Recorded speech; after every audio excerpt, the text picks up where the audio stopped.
वक्रतुंड महाकाय सूर्यकोटि समप्रभ निर्विघ्नं कुरु मे देवः सर्व कार्येषु सर्वदा। आप सभी माननीय विशिष्ट जनों का एवं भारत के युवाओं का इस ऐतिहासिक केंद्रीय कक्ष में हार्दिक स्वागत है। आप सभी को संविधान दिवस की हार्दिक शुभकामनाएं। कुछ ही समय में कार्यक्रम का शुभारंभ होगा। तब तक मैं आप सभी को एक जानकारी देना चाहती हूं। आप सभी के पास इंटरप्रिटेशन की सुविधा है। यदि आप हिंदी में किए जाने वाले संबोधन को अंग्रेजी भाषा में चुनना चाहते हैं तो आप सभी के सामने हेडसेट्स की व्यवस्था है। आप चैनल को चेंज कर आप उसे अंग्रेजी भाषा में भी सुन सकते हैं। यदि आप अंग्रेजी भाषा को हिंदी में सुनना चाहते हैं तो आप हिंदी का चयन कर सकते हैं। 2 चैनल्स की उपलब्धता है, 1 और 2, और आप सभी के सामने हेडसेट्स की व्यवस्था की गई है। कुछ ही समय में कार्यक्रम का शुभारंभ होगा। बहुत बहुत धन्यवाद।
तो ये सीधी तस्वीरें इस समय आपको दिखा रहे हैं हम संसद भवन के संविधान सदन की, जहां आज कार्यक्रम का आयोजन किया जा रहा है। संविधान दिवस के मौके पर राष्ट्रीय संविधान दिवस आज 11वां, और अब से कुछ ही देर में कार्यक्रम शुरू होगा, क्योंकि प्रधानमंत्री नरेंद्र मोदी, उपराष्ट्रपति सीपी राधाकृष्णन वहां पर पहुंच चुके हैं। और अब से कुछ ही देर में जब राष्ट्रपति द्रौपदी मुर्मू वहां पर पहुंचेंगी तो कार्यक्रम वहां पर शुरू किया जाएगा। आज का जो ये अवसर है वो भारत द्वारा संवैधानिक मूल्यों और लोकतांत्रिक परंपराओं के प्रति अपनी प्रतिबद्धता की पुनः पुष्टि का ये प्रतीक है। आज के कार्यक्रम की अगर हम बात करें तो राष्ट्रपति द्रौपदी मुर्मू इस समारोह की अध्यक्षता करेंगी, और इस दौरान भारत के उपराष्ट्रपति, प्रधानमंत्री, लोकसभा अध्यक्ष, केंद्रीय मंत्री और साथ ही दोनों सदनों के सांसद इस कार्यक्रम में शामिल होते नजर आएंगे। और ये सीधी तस्वीरें भी इस समय हम आपको दिखा रहे हैं, जहां पर अब से कुछ ही देर में ये कार्यक्रम शुरू होगा। संसद भवन का ये संविधान सदन, ऐतिहासिक केंद्रीय कक्ष, जहां पर ये कार्यक्रम अब से कुछ ही देर में शुरू होगा।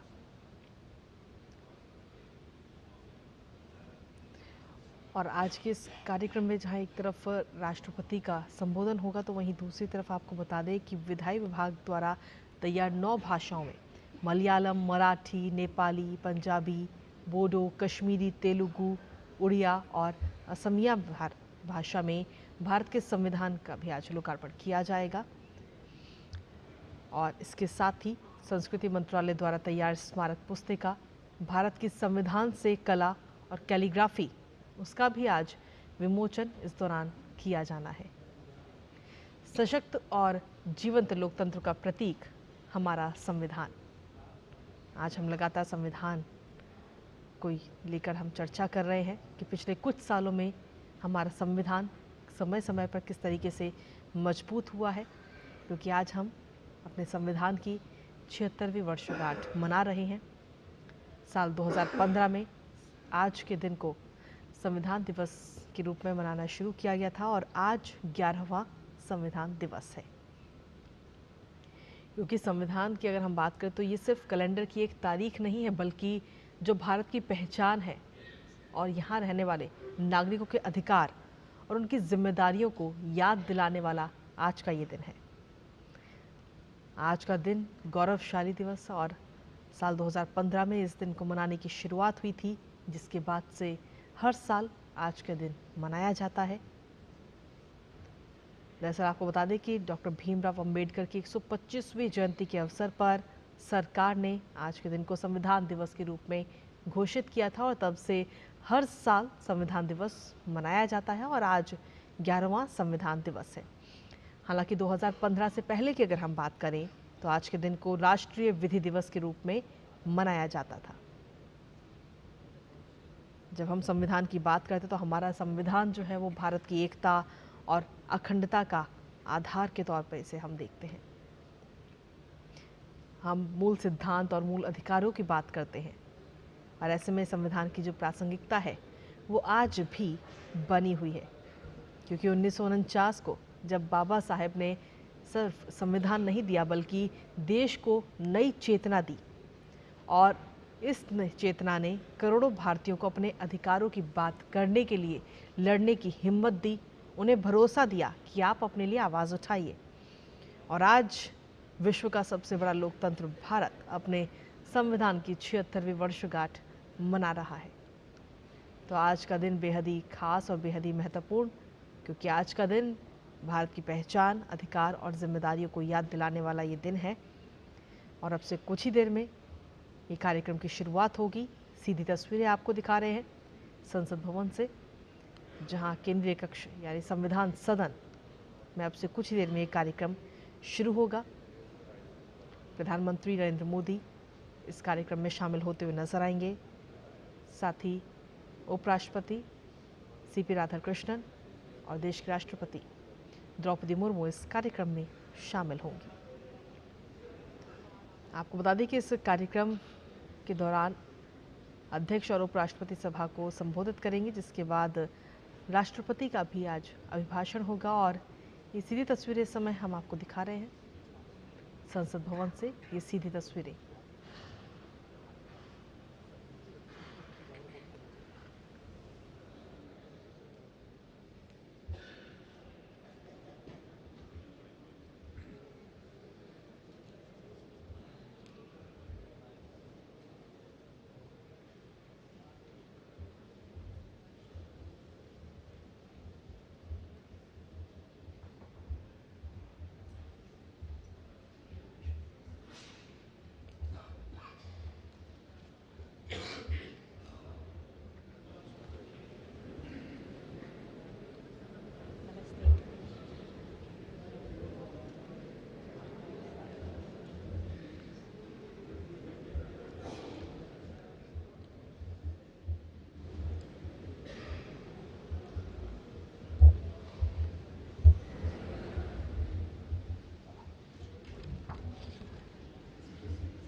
माननीय सभासदों, महामहिम राष्ट्रपति जी,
भारत माता की।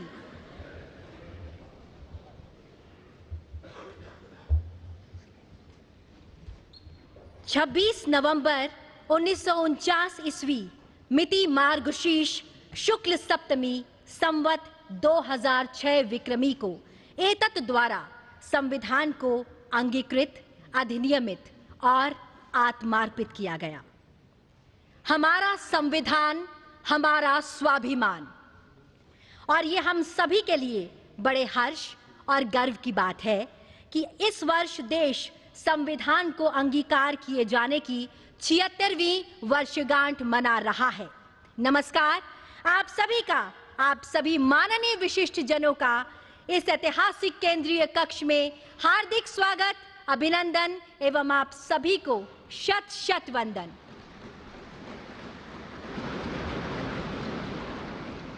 इस कार्यक्रम का शुभारंभ करने हेतु मेरा सादर अनुरोध माननीय लोकसभा अध्यक्ष श्री ओम बिरला जी से कि आप मान्यवर कृपया स्वागत संबोधन प्रस्तुत करने की कृपा करें।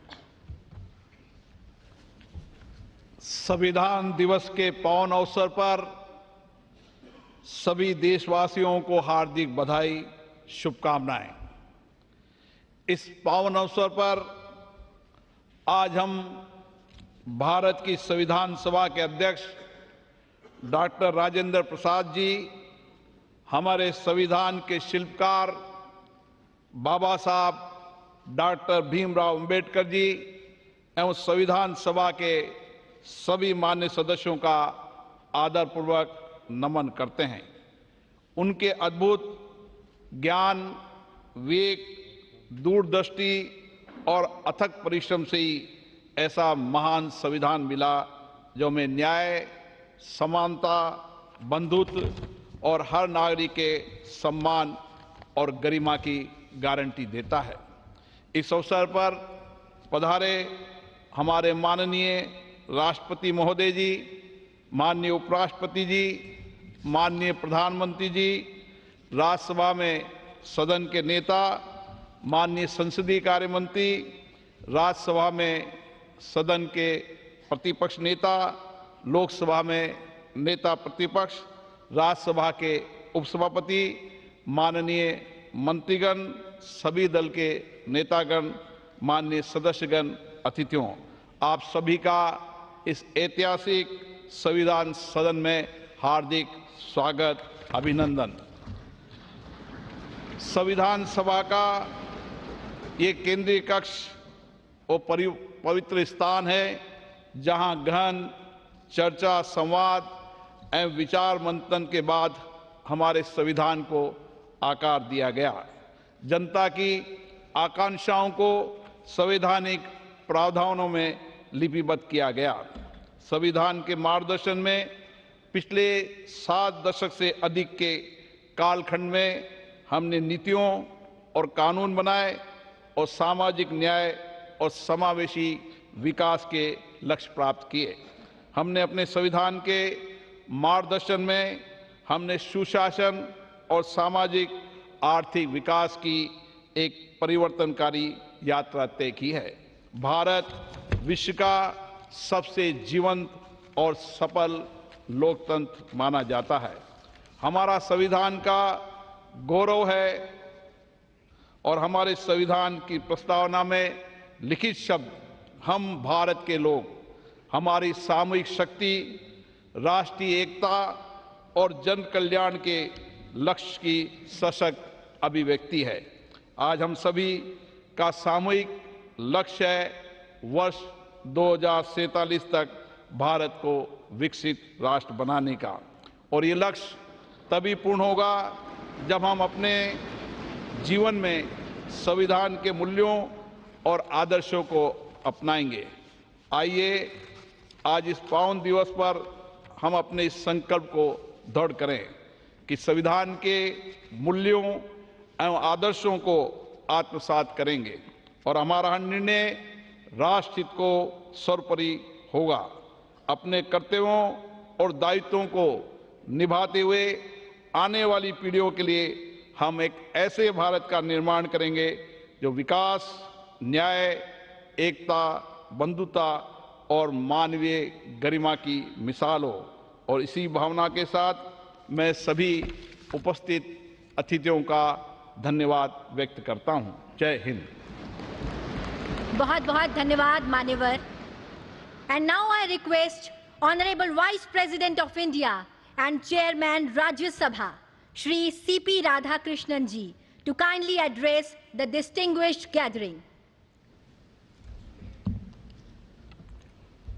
தாயின் அன்பாய், தந்தையின் அறிவாய், குருவின் ஒளியாய், தாயாய் தந்தையாய் குருவாய் தெய்வமாய் நாம் அனுதினமும் வழிபடுகின்ற புனித பாரத அன்னையின் பொற்பாதங்களை முதற்கண் பணிந்து வணங்கி, I touch and salute the holy feet of Bharata Mata, the most powerful and the most merciful.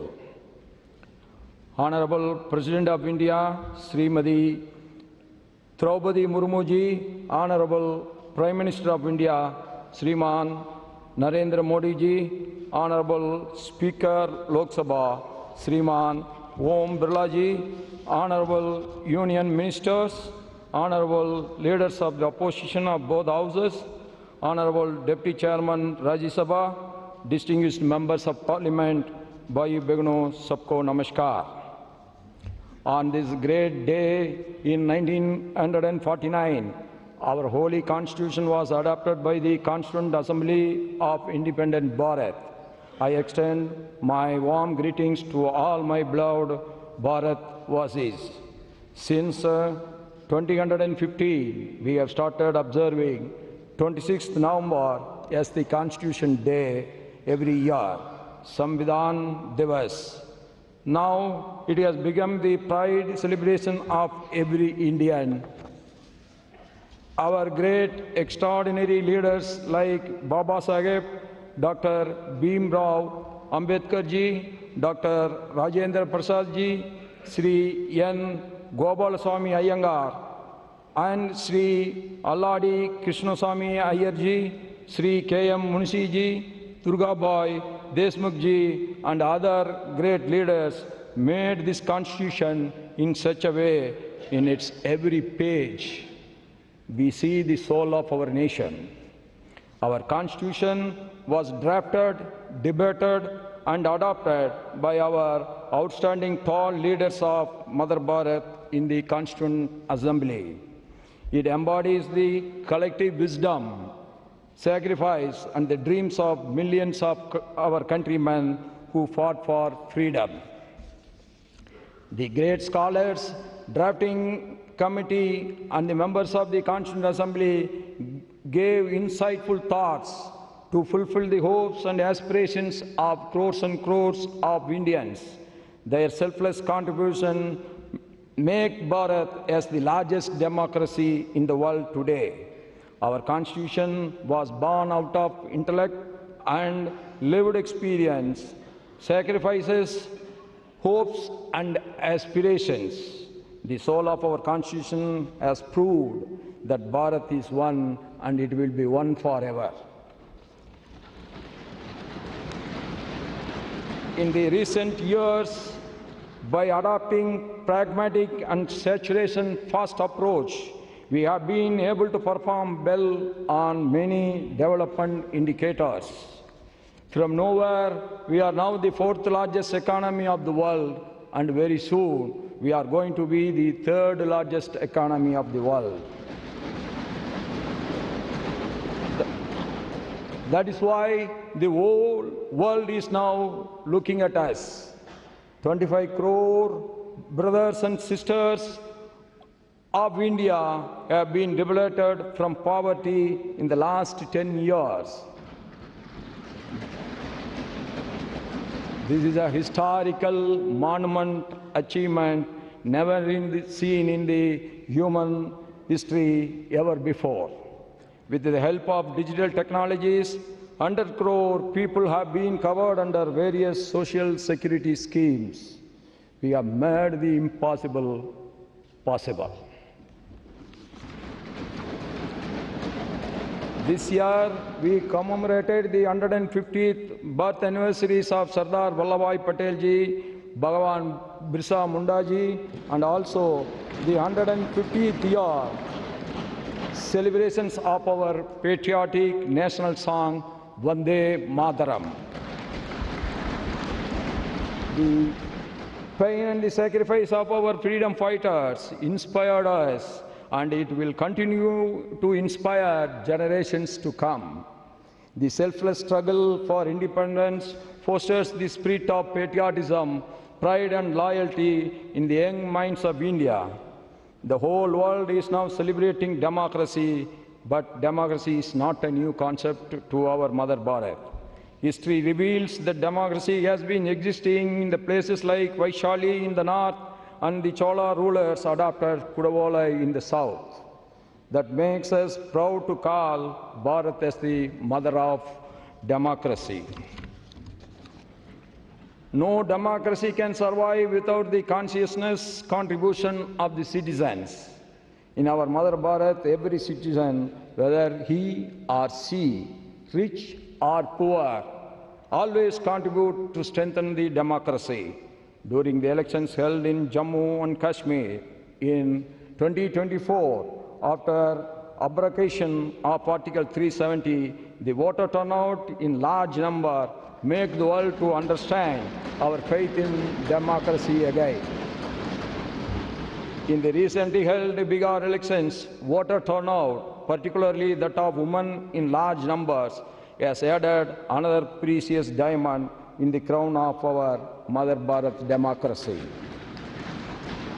The contributions made by the women members of the Constituent Assembly was uncomparable. On behalf of all of us, I pay our tributes to the great contributions of the women leaders in the Constituent Assembly. I quote the famous speech of our great woman leader in the Constitutional Assembly, Hansa Mehta ji.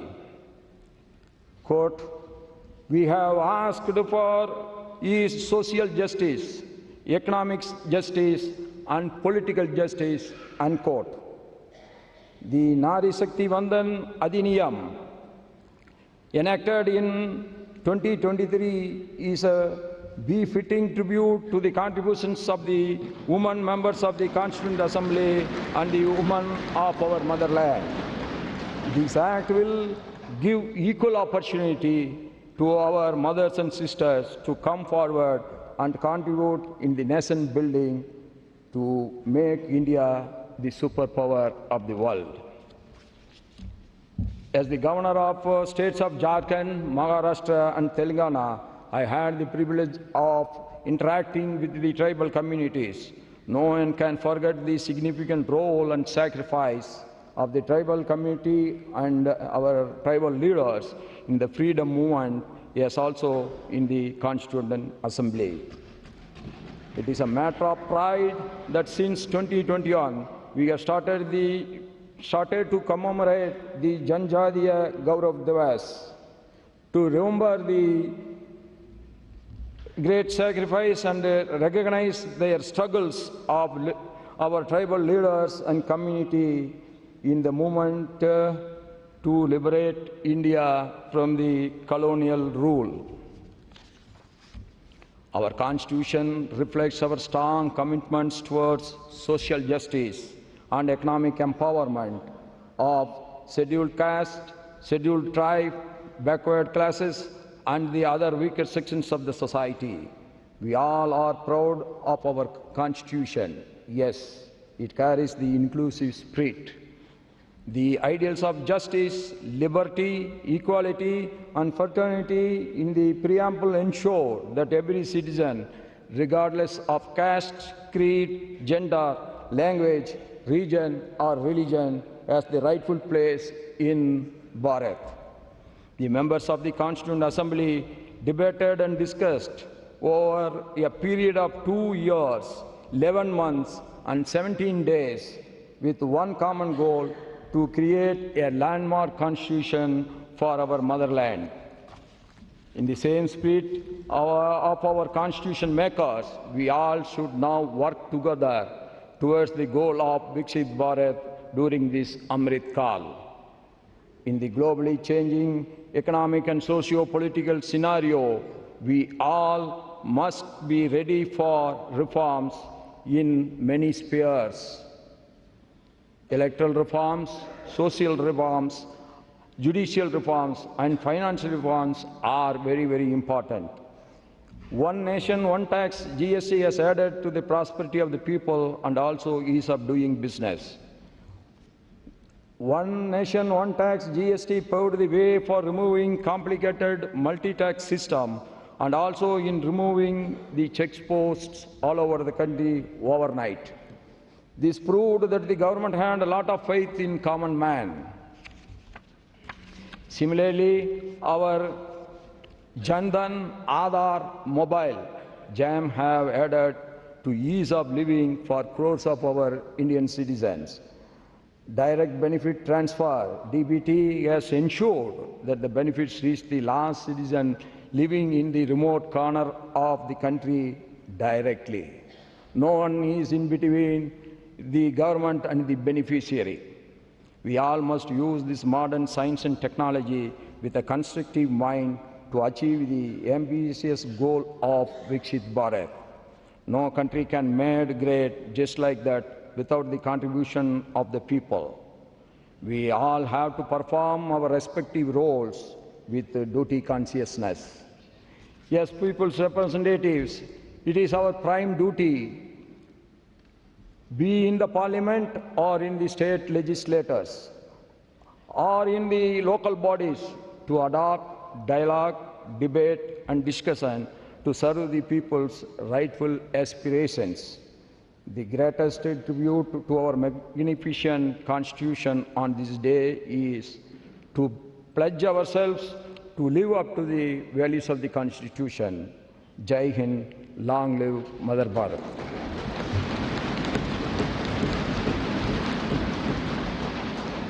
Thank you very much sir. आज का ये ऐतिहासिक दिन हमारे संविधान को समर्पित है।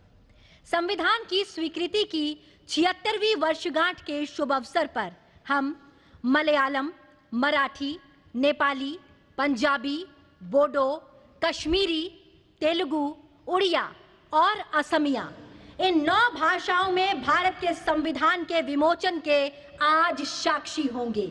जी हाँ, इनमें बोडो और कश्मीरी का पहली बार संविधान में संस्करण होने जा रहा है और अन्य भाषाओं में कॉन्स्टिट्यूशन का अपडेटेड संस्करण शामिल है, जिसमें पंजाबी का संस्करण 50 साल के बाद हो रहा है। माननीय राष्ट्रपति जी, कृपया इनका लोकार्पण कर इस क्षण को इतिहास में स्वर्ण अक्षरों से अंकित करने की कृपा करें। भारत के संविधान का उसकी 8वीं अनुसूची में उल्लिखित 22 भाषाओं में से 9 भाषाओं असमिया, बोडो, कश्मीरी, मलयालम, मराठी, नेपाली, उड़िया, पंजाबी, तेलुगु का विमोचन किया जा रहा है, जिनमें बोडो और कश्मीरी नवीनतम प्रथम संस्करण है व अन्य भाषाओं में अद्यतन संस्करण है। हमारी ये 9 भाषाएं असम, केरल, महाराष्ट्र, सिक्किम, ओडिशा, पंजाब, आंध्र प्रदेश तथा तेलंगाना और जम्मू कश्मीर संघ राज्य क्षेत्र में जनसाधारण द्वारा प्रयोग में लाई जाती है। बहुत बहुत धन्यवाद।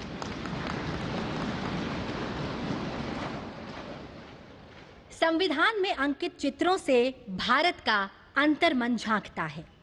संविधान में इन चित्रों को उकेरा शांति निकेतन के कला भवन के प्राचार्य एवं विख्यात चित्रकार नंदलाल बोस जी और उनकी टीम ने। इन्हीं की सुंदर झलक है पुस्तक भारतीय संविधान में कला और कैलीग्राफी। अब मेरा विनम्र अनुरोधन है आपसे माननीय राष्ट्रपति जी कि आप इस प्रकाशन का रिलीज करने की कृपा करें।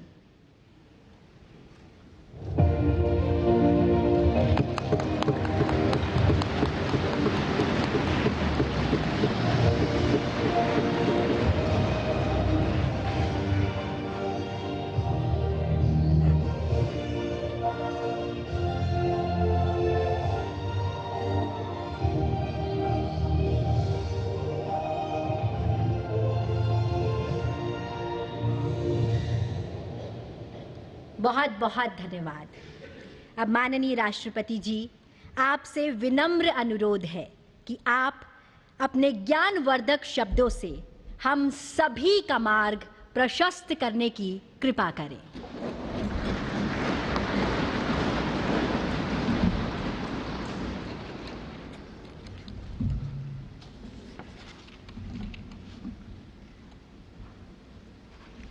उपराष्ट्रपति श्री सीपी राधाकृष्णन जी, प्रधानमंत्री श्री नरेंद्र मोदी जी, लोकसभा अध्यक्ष श्री ओम बिरला जी, राज्यसभा के उपसभापति श्री हरिवंश जी, राज्यसभा में सदन के नेता श्री जेपी नड्डा जी, राज्यसभा में विपक्ष के नेता श्री मल्लिकार्जुन खड़गे जी, संसदीय कार्य मंत्री श्री किरेन रिजिजू जी, लोकसभा में विपक्ष के नेता श्री राहुल गांधी जी, सभी सांसदगण और प्यारे देशवासियों,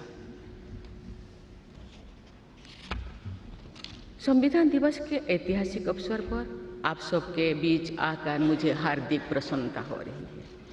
आज ही के दिन 24 नवंबर 1949 को संविधान सदन के इसी केंद्रीय कक्ष में संविधान सभा के सदस्यों ने भारत के संविधान के निर्माण का कार्य संपन्न किया था। आज ही के दिन उस वर्ष हम भारत के लोगों ने अपने संविधान को अपनाया था। स्वाधीनता के बाद संविधान सभा ने भारत की अंतरिम संसद के रूप में भी कर्तव्य निर्वहन किया। प्रारूप समिति के अध्यक्ष बाबा साहेब डॉक्टर भीमराव अंबेडकर हमारे संविधान के प्रमुख निर्माताओं में से थे। बाबा साहेब की 125वीं जयंती के वर्ष में यानी सन 2015 में 24 नवंबर को प्रतिवर्ष संविधान दिवस के रूप में मनाने का निर्णय लिया गया और निर्णय अत्यंत सार्थक सिद्ध हुआ है। आज के दिन पूरा देश भारतीय लोकतंत्र के आधार हमारे संविधान के प्रति तथा उसके निर्माताओं के प्रति आदर व्यक्त करता है। हम भारत के लोग अपने संविधान के प्रति व्यक्तिगत और सामूहिक स्तर पर आस्था व्यक्त करते हैं। अनेक योजनाओं के माध्यम से देशवासियों को, विशेषकर युवा वर्गों को संवैधानिक आदर्शों से अवगत कराया जाता है। संविधान दिवस से मनाने की परंपरा का शुभारंभ करने और उसे निरंतरता प्रदान करने की जितना भी प्रशंसा की जाए और कम। माननीय सांसदगण संसदीय प्रणाली को अपनाने के पक्ष में संविधान सभा में जो ठोस तर्क दिए गए थे वो आज भी प्रासंगिक है। विश्व के विशालतम लोकतंत्रों में जन आकांक्षाओं को अभिव्यक्त करने वाली भारतीय संसद विश्व के अनेक लोकतंत्र के लिए आज एक उदाहरण के रूप में प्रतिष्ठित है। हमारे संविधान निर्माता चाहते थे कि संविधान के माध्यम से हमारा सामूहिक और व्यक्तिगत स्वाभिमान सुनिश्चित रहे। मुझे ये कहते हुए बहुत प्रसन्नता होती है कि बीते दशक में हमारे संसद ने जन आकांक्षाओं को अभिव्यक्त करने के अत्यंत प्रभावी उदाहरण प्रस्तुत किया है। संविधान निर्माताओं की अपेक्षाओं पर खरा उतरने के लिए मैं आप सभी सांसदों को बहुत बहुत बधाई देती हूँ। साथ ही कृतज्ञ राष्ट्र की ओर से मैं संविधान सभा के परम सम्मानीय सदस्यों की स्मृति में सादर नमन करती हूँ। हमारे संविधान के अंतरात्मा जिन आदर्शों में अभिव्यक्त होती है वो आदर्श है सामाजिक, आर्थिक एवं राजनैतिक न्याय, स्वतंत्रता, समता और बंधुता।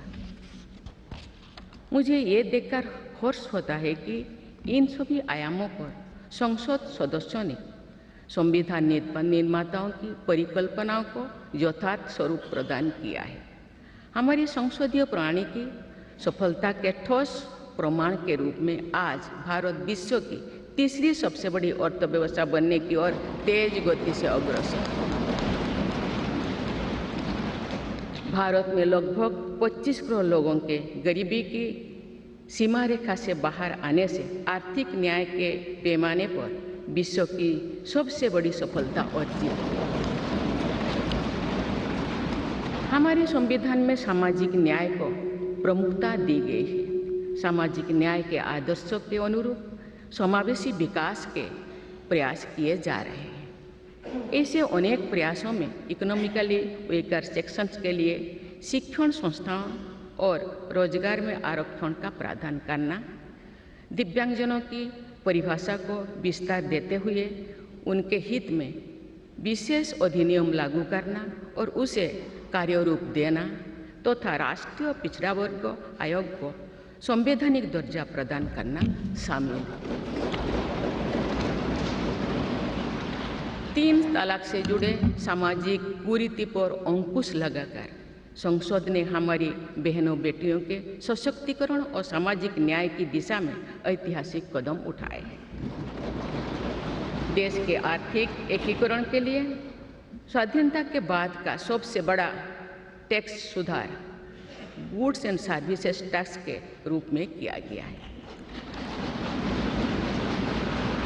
आर्टिकल 370 के प्रावधानों को निरस्त करके देश के समग्र राजनैतिक एकीकरण के मार्ग में बाधक बने हुए अवरोध को दूर किया गया। नारी शक्ति बंधन अधिनियम द्वारा वुमेन लीड डेवलपमेंट के एक नए युग आरंभ होगा। नारी शक्ति अर्थात मातृशक्ति के बंधन का हमारे संस्कृति में अत्यंत महत्वपूर्ण स्थान रहा है।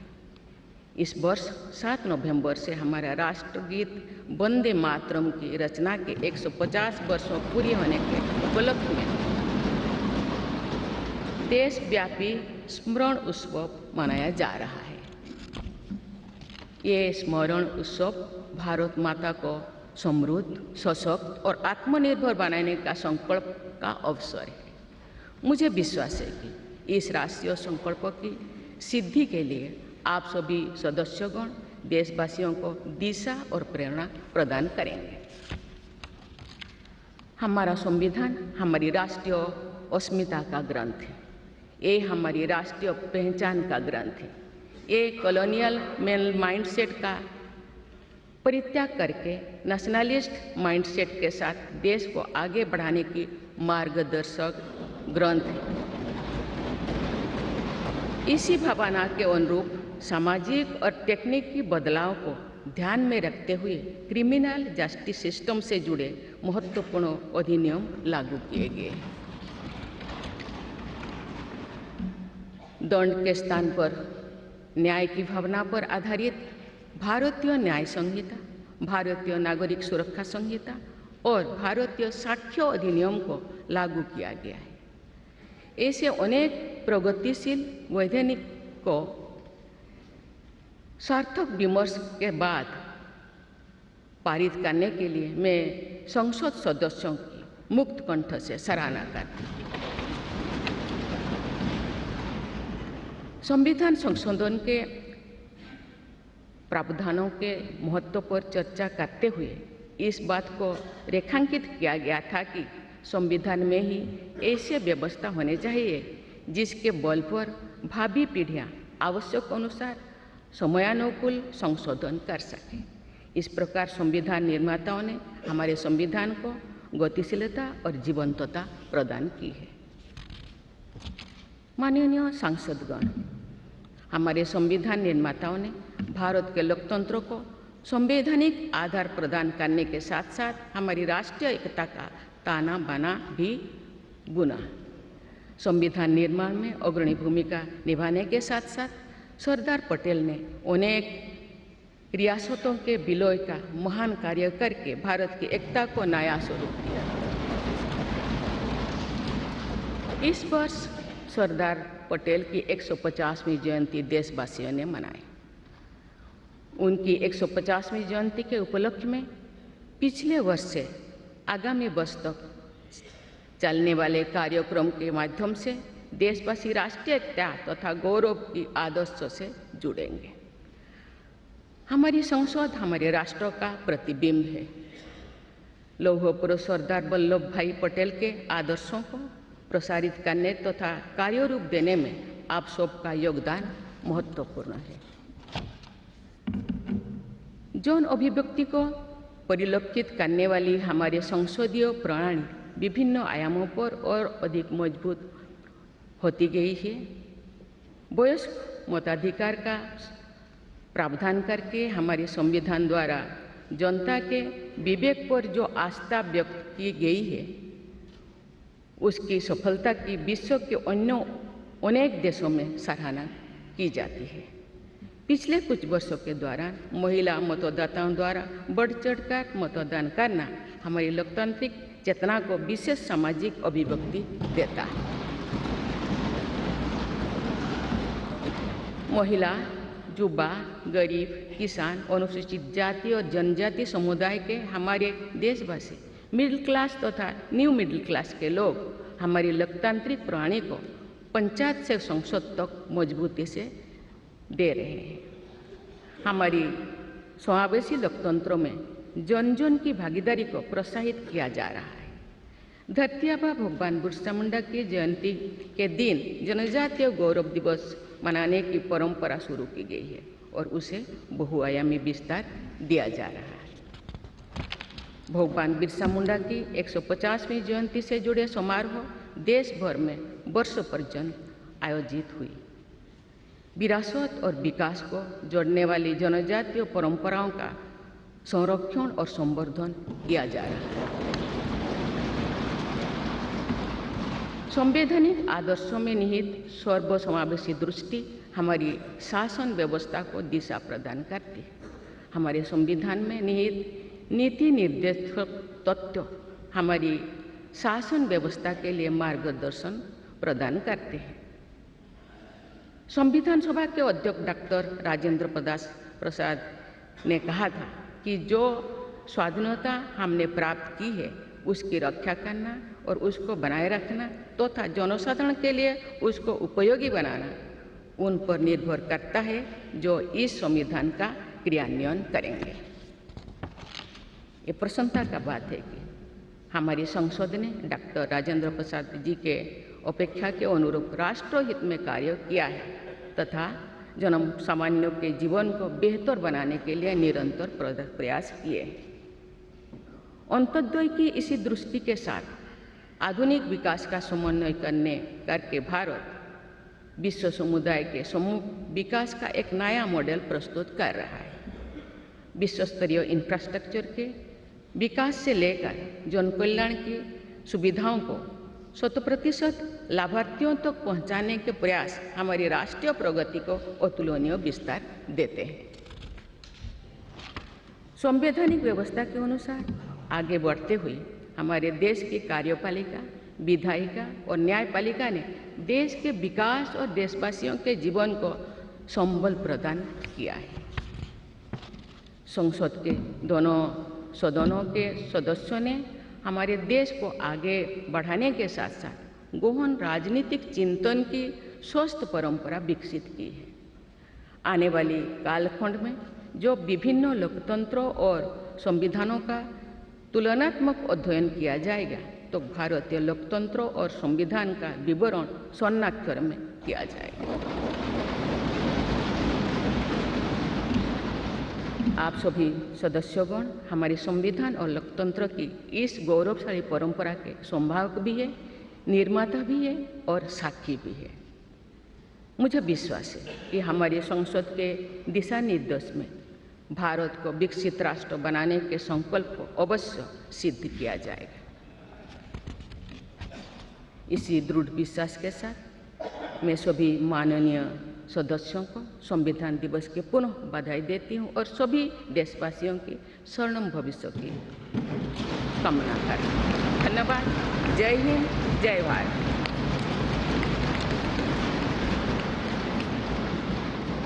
बहुत बहुत धन्यवाद माननीय राष्ट्रपति जी।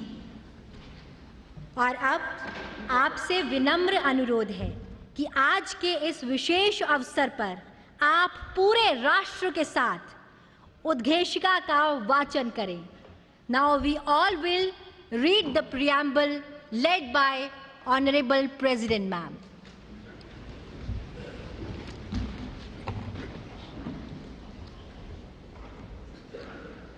हम भारत के लोग भारत को एक संपूर्ण प्रभुत्व संपन्न सामाजिक पंथनिरपेक्ष लोकतंत्रात्मक गणराज्य बनाने के लिए तथा उसके समस्त नागरिकों को सामाजिक, आर्थिक और राजनैतिक न्याय, विचार, अभिव्यक्ति, विश्वास, धर्म और उपासना की स्वतंत्रता, प्रतिष्ठा और अवसर की समता प्राप्त कराने के लिए तथा उन सब में व्यक्ति की गरिमा और राष्ट्र की एकता और अखंडता सुनिश्चित करने वाली बंधुता बढ़ाने के लिए दृढ़ संकल्प होकर अपनी इस संविधान सभा में आज तारीख 26 नवंबर 1949 ईस्वी को एतद द्वारा इस संविधान को अंगीकृत, अधिनियमित और आत्मार्पित करते हैं।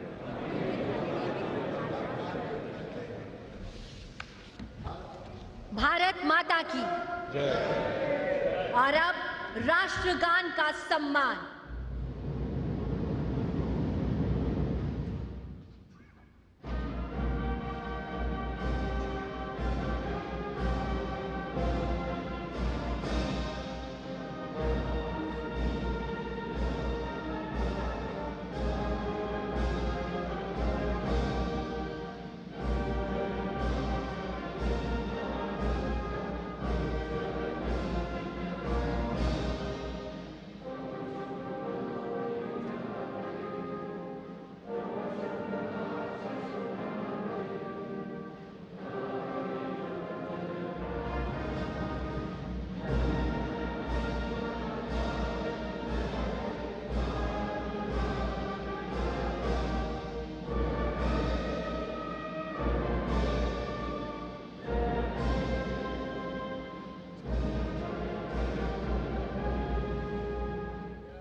भारत माता की जय।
आप सभी का बहुत बहुत धन्यवाद।